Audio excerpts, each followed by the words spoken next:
Halo semuanya, berjumpa lagi dengan saya di sini di channel YouTube membahas saham Indonesia. Jangan lupa subscribe dan nyalakan loncengnya agar kalian tahu update terbaru dari Bursa Saham Indonesia atau IHSG. Dan kali ini saya akan membahas 3 saham yang dijual secara besar-besaran oleh fund manager besar yaitu BlackRock, dan 2 saham yang dibeli besar-besaran oleh BlackRock. Nah, pertama-tama saya akan membahas dulu saham-saham yang sedang dijual ya. Dan BlackRock pada minggu ini banyak menjual saham-saham Indonesia dikarenakan MSCI banyak menendang saham Indonesia, yaitu salah satunya saham INDF yang diturunkan dari standar index ke small cap index, lalu ACES dan Cleo yang ditendang dari small cap index seperti itu. Selain dari pengeluaran dan penurunan saham di MSCI juga banyak menurunkan bobot-bobot saham, membuat saham-saham Indonesia dijual oleh BlackRock. Dikarenakan BlackRock adalah salah satu klien dari MSCI. Jika MSCI menambahkan saham ke indeksnya atau menghapus saham di indeksnya atau menurunkan bobot di indeksnya, BlackRock akan menuruti MSCI ya, seperti itu. Nah, kita langsung saja ke ACES. Karena ACES paling besar nih. Paling besar dijual oleh BlackRock di market. Nah, ACES ini kan awalnya BlackRock memiliki saham ACES sebanyak 97 juta lembar saham, dan pada tanggal 5 Maret BlackRock memiliki 0 ya, atau dijual 100%. Kita langsung cek ke chartnya ya, ke chart dari ACES. Oke. Nah, di sini kelihatan di ACES pada tanggal 27 Februari ya, ada penjualan besar-besaran ya. Di sini BlackRock menjual saham ACES, tapi bukan pada saat rebalancing saja. BlackRock juga sudah menjual saham ACES sejak tanggal 12 Februari ya. Dari tanggal 12 Februari sampai puncaknya tanggal 27 BlackRock menjual saham ACES. Sehingga kepemilikan BlackRock di ACES menjadi 0.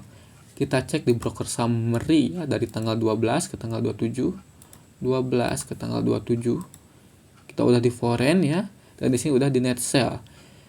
Terbesarnya adalah YU ya, YU menjual 2 juta lembar saham.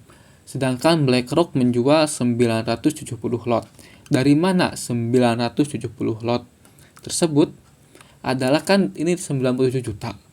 Kalau dalam lot bagi 100 jadi 970 ribu lot ya. BlackRock menjualnya hampir 1 juta. Dan di sini YU 2 juta ya, berarti BlackRock menggunakan YU.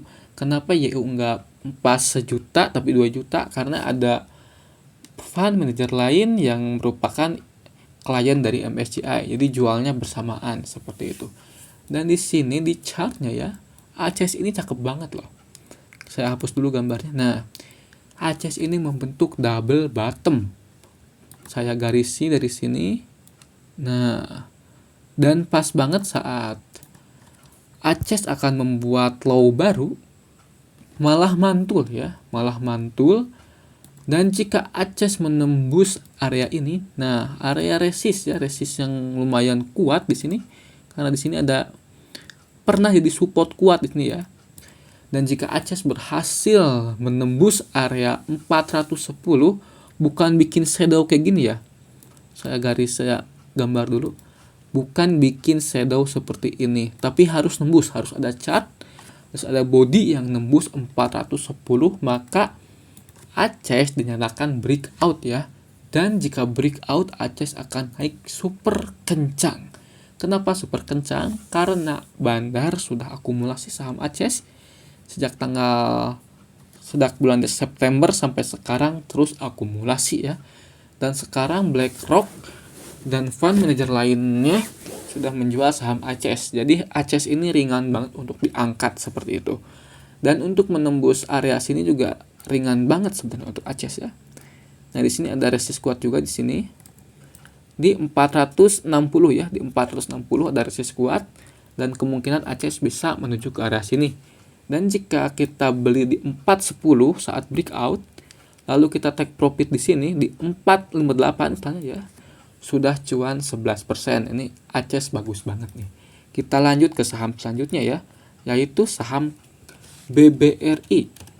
Saya salah, BBRI. BBRI ini adalah saham kedua yang dijual besar-besaran oleh BlackRock ya. BlackRock menjual 49 juta lembar saham, kalau dalam lot 490 ribu lot ya. Lumayan besar. Melihat BlackRock terus akumulasi dan tiba-tiba jual, karena MSCI menurunkan bobot dari BBRI ini. Kenapa bobotnya dikurangi? Karena harga saham BBRI yang terus turun ya. Jadi free float market cap-nya juga turun, seperti itu. Nah, jika kita lihat di sini, ini BBRI dari net foreign-nya nggak ada perubahan dikarenakan ada foreign lain yang membeli saham BBRI. Ini juga pertanda baik untuk BBRI karena ada yang menampung barang dari BlackRock, seperti itu. Dan jika kita lihat dari broker summary ya, BlackRock menggunakan broker YU juga di BBRI ya.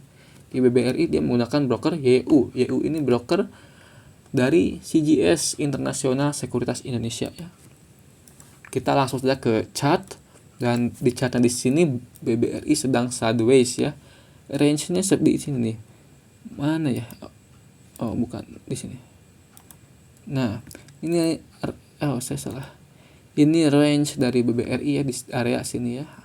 Sideways-nya di area sini. Nah, sideways-nya di area sini, tuk tak. Jika BBRI bisa menembus ke area sini misalnya di atas 4280, maka BBRI bisa breakout ya. Jika belum menembus angka ini, BBRI akan tektokan di sini. Naik, turun, naik, turun, naik, turun. Pokoknya sideways ya, enggak bullish gitu. Seperti itu. Dia dikarenakan BlackRock udah mengurangi kepemilikannya, BBRI kemungkinan tinggi akan menjadi ringan untuk menembus resist ya. Menurut saya ini BBRI kurang layak dibeli dikarenakan masih sideways ya. Kecuali jika resisten di sini nih di 4280 ya, di 4220 tertembus, maka BBRI bisa bull run seperti itu. Kita cek lagi ke saham selanjutnya, yaitu Cleo ya. Cleo ini salah satu saham yang ditendang oleh MSCI ya dari small cap. Nah, dan BlackRock juga menjual saham Cleo sebanyak 100% ya. Kita cek ke chartnya apakah cakep atau enggak. Cleo ini milik Tanoko ya. Perusahaan milik Tanoko ya, konglomerat Tanoko. Dan kita lihat dari chartnya ini sideways ya. Dan tidak membuat low baru. Terlihat dari tanggal 27 saat rebalancing ada penjualan besar-besaran ini dari BlackRock. Seperti itu. Kita lihat dulu dari ininya. Dari 37 juta berarti dalam lot 370 ribu ya. BlackRock menjual 370 ribu. Dan jika kita lihat dari broker summary-nya ya, dari tanggal berapa ini? Bukan tanggal 12. Oh, tanggal 13 tetap menjualnya. Tanggal 18. Mulai menjual tanggal 18 di Cleo. Kita lihat BlackRock menggunakan dua broker di saham Cleo ya. Ada BK dan RX. BlackRock menggunakan BK dan RX. Dan jika dalam chartnya ini Cleo sudah diakumulasi oleh Bandar ya. Bandar tidak ingin saham Cleo jatuh sehingga saham Cleo-nya seperti ini. Sideways tidak jelas. Dan jika Cleo berhasil breakout di level ini. Nah, di level ini support kuat di sini ya. Jika Cleo berhasil breakout, bukan membuat shadow kayak gini ya. Bukan shadow kayak gini, bukan. Bukan shadow kayak gini, tapi membentuk body di atas resist, maka itu breakout namanya ya. Dan jika breakout, Cleo bisa naik tinggi dikarenakan ringan ya. Barang sudah ada di bandar. Seperti itu. Dan kita lanjut ke saham yang diakumulasi besar-besar oleh BlackRock. Yang diakumulasi besar-besar oleh BlackRock itu saham Goto. BI Goto. Ini BI Goto. Nah, di sini BlackRock ya membeli saham Goto besar banget nih. Dari awal tahun ini terus diakumulasi dan tidak pernah jual ya. Dan di sini BlackRock membeli saham Goto ini senilai 549 juta. Kalau dalam lot itu sekitar 5 juta lot ya. Besar banget. BlackRock membeli saham Goto sebanyak 5 juta lot. Oh, salah ticker. Sorry guys, salah ticker. Nah, kita tunggu di sini saat ticker. Dan meskipun BlackRock menjual saham Gotoh besar banget, meskipun BlackRock membeli saham Gotoh besar banget, tapi sahamnya tumbang. Kita hapus dulu. Oke. Nah, di sini kita lihat di broker summary-nya, BlackRock menggunakan broker BK ya. Menggunakan sekuritas BK untuk membeli saham Gotoh. Dan di sini kelihatannya nggak ada kenaikan signifikan dari foreign, dikarenakan saham Gotoh ini sedang ada perpindahan barang dari fund asing ya. Jadi dari fund A ke fund B gitu. Fund B-nya BlackRock yang nampung BlackRock, nanti si fund manager A ini menjual saham dan ditapung oleh BlackRock. Jadi BlackRock membeli saham besar-besaran di Gotoh dikarenakan menampung saham yang dijual oleh fund manager lain, seperti itu. Kita lihat dari chartnya, ini Gotoh cakep banget loh. Nah, di sini jika Gotoh bisa menembus lagi angka ini nih, angka 54 ya. Angka 54 dan misalnya 53 lah, mentok 53. Kita ke bawahin dulu. Nah, jika Gotoh menyentuh angka 53 dan mantul, maka Gotoh bisa naik lagi ke 70 ya. Karena harga 53 ini resist support kuatnya Gotoh. Dikarenakan Gotoh ini sedang ada perpindahan barang dari fund A ke fund B, kemungkinan Gotoh ke 54 bukan hal yang mustahil. Karena BlackRock juga nggak mau beli saham dari fund A dengan harga premium gitu. Kan pengennya dengan harga murah atau harga diskon, seperti itu ya. Jadi jangan heran jika BlackRock membeli saham Gotoh besar-besaran, dikarenakan BlackRock menampung saham dari fund manager lain. Kenapa nggak via nego? Dikarenakan mungkin karena aturan regulasi ya. Jadi mereka hanya bisa melakukan pindah barang di pasar reguler seperti itu. Nah, Gotoh ini harus ke 54 dulu, dan jika mantul bisa kembali ke area 70-an ya. Dan yang dibeli kedua terbesar adalah saham BRMS. Kita cek BlackRock membeli saham BRMS berapa banyak sih? Tunggu sebentar, sedang loading. Dan jika kalian ingin bergabung ke grup ini, linknya ada di deskripsi ya, dan gratis. Kalian bisa diskusi, ada AI signal dan lainnya ya. Nah, di sini untuk BRMS. Nah, BlackRock ini terus membeli saham BRMS terus, bahkan sampai tinggi banget ya, nggak pernah jual juga. Sama kayak di saham Gotoh ya. Kita cek ke Gotoh. Nah, hampir sama dengan saham Gotoh. Dan BlackRock membeli saham BRMS sebanyak 66 juta. Kalau dalam lot 660 ribu ya pembeliannya. Kita cek ke BRMS langsung. BRMS. Nah, di sini berarti beli berapa? Beli 600 ribu. Dan terlihat di broker summary-nya BlackRock tidak menggunakan satu broker saja, tapi menggunakan dua broker, yaitu BK dan RX. BlackRock di BRMS menggunakan BK dan RX. Dan kenapa harga BRMS ambles? Karena BlackRock ingin membeli saham yang murah. Jadi dia akumulasi besar-besaran dikarenakan BRMS-nya murah. Seperti itu. Simple banget ya. Jadi jangan beranggapan jika BlackRock beli besar-besaran, wah ini bakal naik nih. Enggak juga.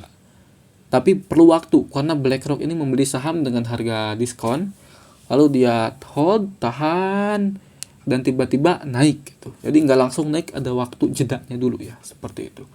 Dan di sini terlihat BRMS akan menyentuh dulu ini nih, MA 200 ya. MA 200 biasanya jadi MA terkuat ya, seperti itu. Dan misalnya nih BRMS menembus MA 200-nya, kan ini belum menembus ya. Saya garisin, ini BRMS belum menembus. Nah, yang belum menembus. Dan jika misalnya menembus MA 200 tapi hanya membuat shadow doang, garis doang di sini, nggak membuat body ya. Nah, berarti BRMS ini mantul ya. Saham BRMS mantul jika tidak membuat body di bawah MA 200, seperti itu. Dan jika mantul dari MA 200, maka BRMS berpotensi naik kembali ya. Tapi naiknya nggak satu malam. Nggak misalnya video ini dibuat pada hari Sabtu, Senin naik, nggak gitu ya. Pasti ada sideways dulu. sideways terus naik. Dan naiknya berpotensi ke sini nih. Ke area resisten kuatnya di area sini di 1095. Kalau misalnya kita beli di area pemantulan di sini deh, di 810 misalnya. Saya garisin dulu di 810 dan jual di bawah ya di 1080 udah cuan 33%. Berarti BRMS ini potensinya besar banget ya. Potensi besar tuh di ACES dan di BRMS seperti itu. Tapi nggak besok langsung naik ya, nggak besok langsung naik. Kita cek IHSG-nya sekarang di indeks harga saham gabungan. Nah, di sini kemarin saya memprediksi juga ya di video sebelumnya. Dan ternyata IHSG mencoba kembali di MA400 ya, dites kembali MA400-nya dan kembali mantul. Nah, di sini mantul, bodinya nggak di bawah MA400 tapi di atas, dan di bawah MA400-nya hanya membuat shadow ya, berarti mantul. Dan IHSG masih berpotensi membuat double bottom. Nah, double bottom kayak gini nanti naik. Di akhir tahun mungkin IHSG bisa mencetak all time high lagi. Nah, jika kalian ingin bergabung ke grup ya tadi, linknya ada di deskripsi ya. Terima kasih telah menonton, jangan lupa subscribe dan nyalakan loncengnya, dan terima kasih.